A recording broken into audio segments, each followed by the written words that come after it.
büyük Türk milleti 15 yıldan beri muvaffakiyet vaat eden çok sözlerini işittim. Bahtiyarım ki sözlerinin hislerinde milletinin hakkındaki itimadını sarsacak bir isabetsizliğe uğramadım. Bugün aynı inanç ve katiyetle söylüyorum ki Türkiye tam bir bütünlükle hürmette olan Türk milletinin büyük millet olduğunu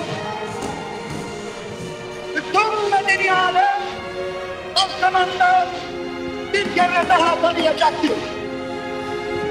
Asla şüphem yoktur ki Türklüğün unutulmuş büyük medeni vasfı ve büyük medeni kabiliyeti bundan sonraki inkişafıyla Fatih'in yüksek medeniyet ufkundan yeni bir güneş gibi doğacaktır.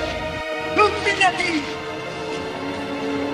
ebediyete vakit giden her 10 senede bu büyük millet bayramını daha büyük şereflerle, saadetlerle uzun kutlamayı gönülden dilerim.